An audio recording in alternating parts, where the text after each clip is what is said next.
Thanks for joining us at Right On Replicas, where we're proud to bring you the best scale model kit reviews on the planet.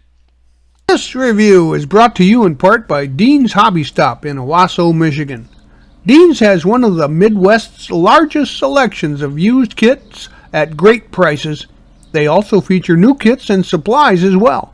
Call Dean's to get their mail order list featuring hundreds of vintage kits, or check their website for great deals on both new and classic models. This review covers the LaCrosse missile with carrier Renwal-Revell scale model kit number 85-7824. It's 1/32 scale and it's a skill level 5. There's 139 pieces molded in olive drab styrene and clear acetate film for the windows. And it has water slide decals. It also has very well laid out instructions. This kit replicates the M398 version of the LaCrosse missile. And we have to give Revell credit for dusting off these old Renwal molds and bringing them back for us. But the basic model hasn't changed since its release in the 60s, and you'll find some sinks and ejector pin marks and light flash to repair, but with some patience it builds up into a great special subject matter display. There's also a 5 crew member figure set included, and it's about 10 inches long by 3 1/4 wide by 7 1/2 inches high when finished. Here is what your completed model will look like when finished, along with 5 crew members on some homemade display stands.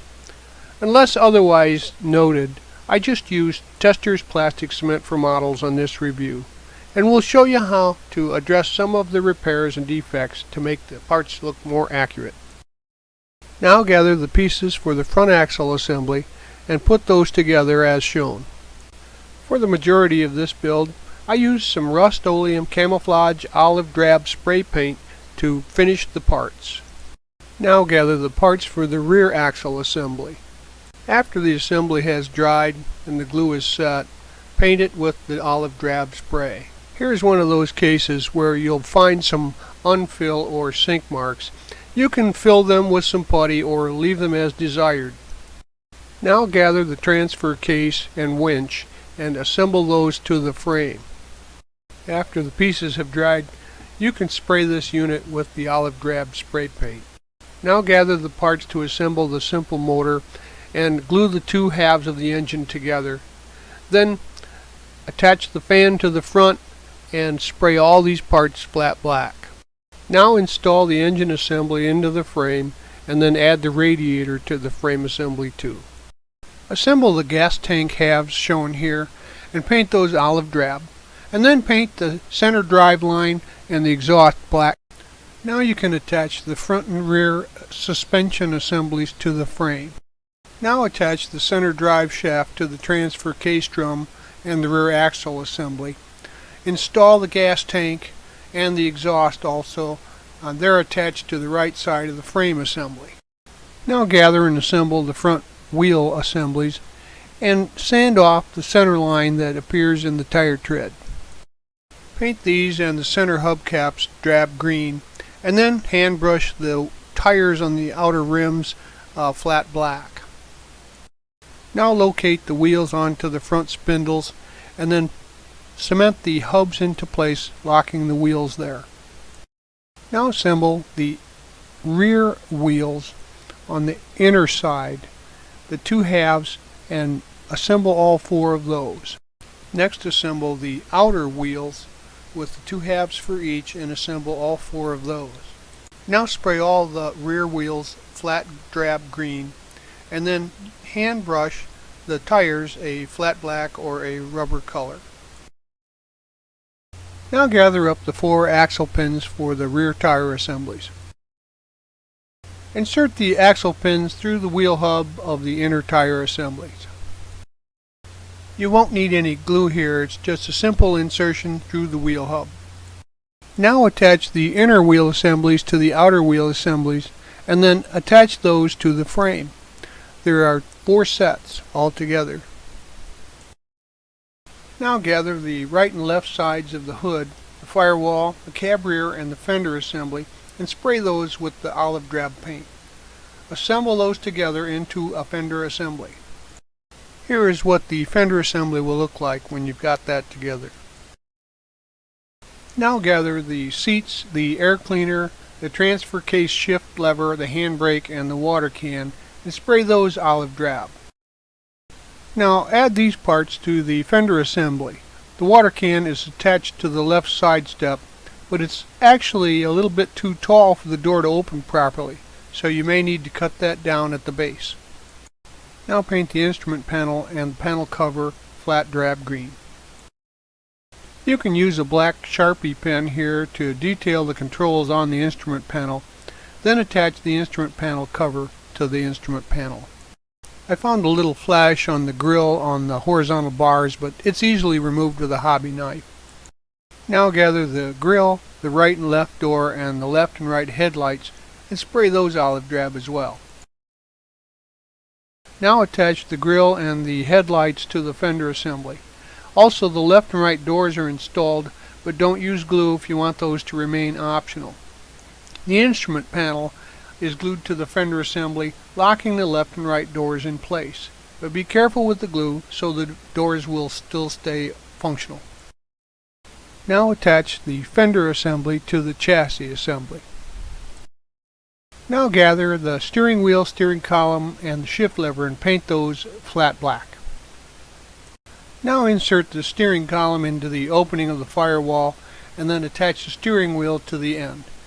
A shift lever is then added to the interior floor of the cab as well. Now spray the hood, the windshield frame, and the right and left side mirrors olive drab. To give the rooftop a somewhat weathered look, I brush painted it olive drab. Now attach the hood, the windshield frame, and the mirrors to the body assembly. The cab roof is attached here too, but it's not glued on. On the bottom of the main frame is a copyright stamp molded in and a sticker. You can remove the sticker just by washing it with some detergent. And you don't really need to remove the copyright logo for the Renwal there because it won't be seen when completed. Now spray paint the main frame, the center cross frame, the rear panel, and the spare tire front bracket with the camouflage olive drab. Now you can attach these parts to the main frame. From this view you can see the spare tire front bracket on the bottom of the main frame. The generator front panel, housing, end panel, and generator panel cover are all sprayed with camouflage drab paint. Now detail the gauges on the generator front panel with a black marker, then assemble the generator unit. Now gather the hydraulic box, frame front, the mud flaps, 3 of each, and the mud guard, and spray those olive drab. Assemble the generator assembly, the hydraulic box, and the frame front together. Now attach those units to the main frame. The mud guard is attached to the right bottom of the front of the main frame, and the mud flaps are attached to the left front, left rear, and right rear on the bottom of the main frame. Paint the left and right side panels for the main frame with the camouflage olive drab. Now attach the left side panel to the main frame, and note that on the right side panel, the bar on the bottom of the right side panel must go behind the lower portion of the generator assembly to attach it there. Now the forward platform, the ladder step, the right and left center platforms, and the right and left rear platforms are painted green too. Now the forward platform is attached to the front frame and the center cross frame. Then the right center platform is attached to the right side of the main frame assembly between the center cross frame and the rear frame. The left center platform is attached to the left side of the main frame assembly between the center cross frame and the rear frame. And the right rear platform is attached to the right side of the main frame between the rear frame and the rear panel. The left rear platform is attached to the left side of the main frame between the rear frame and the rear panel. And finally, the ladder step is attached to the front left side of the frame front. Now paint both of the ladder steps, part number 94, the Rust-Oleum camouflage olive drab. Now install the ladder steps onto the pegs on the right and left rear platform. You won't need to use any glue, and you can either stow them in the up or down position. Now gather the inner and outer spare tire halves. Assemble those. Paint the wheel portion olive drab and the outer portion flat black or a rubber color. Now attach the spare tire to the front spare tire bracket. Now position the main frame and the chassis assembly. Now we can mate the main frame to the chassis assembly. When I assembled the main frame to the chassis assembly, I noticed that the spare tire had a little clearance issue. Probably would be better to add the spare front tire to the assembly after you mate the main frame and the chassis assembly. Now we can begin work on the missile by gathering the stabilizers and the fuselage. Now insert the main stabilizers onto the lower half of the fuselage and then trap it into place with the top half, putting them together. Now paint this unit white. Now attach the nose cone to the nose section. The nose antenna is attached to the nose cone, and the whole assembly is painted orange. Paint the other stabilizers white also. Paint the bracket and antenna here white, and the exhaust nozzle, the vertical tail, and the horizontal stabilizer are painted flat black. Attach the nose assembly, antenna, and bracket to the fuselage assembly. Now install the vertical tail into the exhaust nozzle and the horizontal stabilizer into the exhaust nozzle. Now attach the exhaust nozzle assembly to the lower end of the fuselage.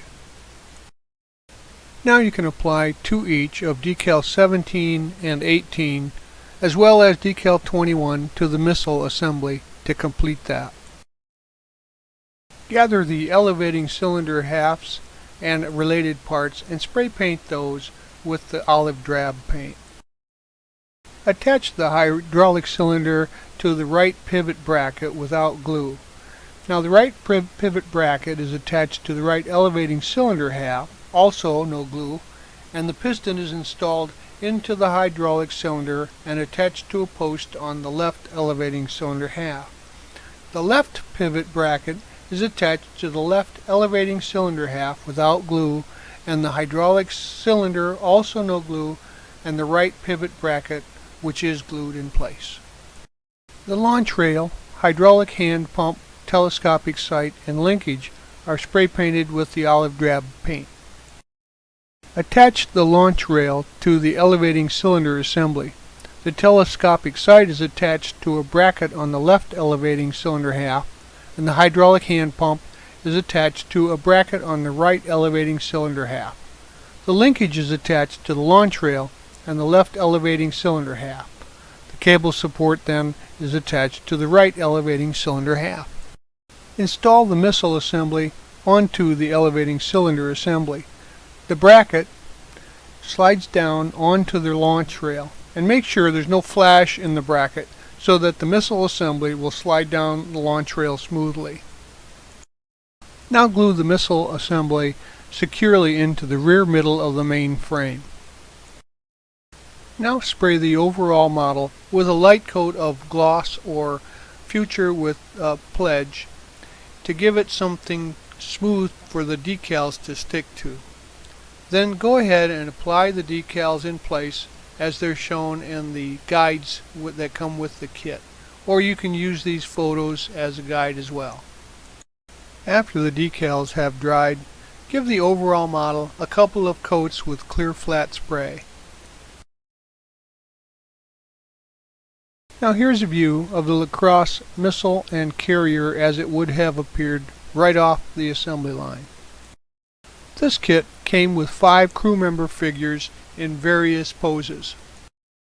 I used Model Master acrylic skin tone with a warm tint for the hands and faces, and some olive drab for the uniforms and helmets, some gloss white for the tool in the kneeling soldier's hand, and some tan, flat tan for the shirts, flat brown for the belts, holsters, and radio case, and some Testors semi-gloss black for the boots. Two of my soldiers had some defects in the middle of their backs, and they can be fixed with some basic putty to correct those problems. I glued a small piece of styrene sheet onto the feet of the soldiers so that they would stand up. Then I covered the styrene sheet with some diorama gravel to make it look more realistic. You can get that at a hobby shop. Now here's the ready crew waiting to man their battle stations. The instructions don't really mention it, but there's a piece of clear acetate here for the windows. Mark a template through the windows on a piece of 3x5 card to use to cut out your window. Now use some of the clear parts glue or some white glue to install the window into place in the front windshield. One small issue with the kit was that the fuel can was too tall for the driver's door to open, so I cut it at the top of the fuel can holder and reattached it together. And I also shaved off a piece of the top since the actual handles are not as high as they are molded on this one. Spray the can camouflage olive drab and glue it back into place. This was a great kit to build with only a few minor flaws. And well, where else are you going to get some kind of subject matter like this?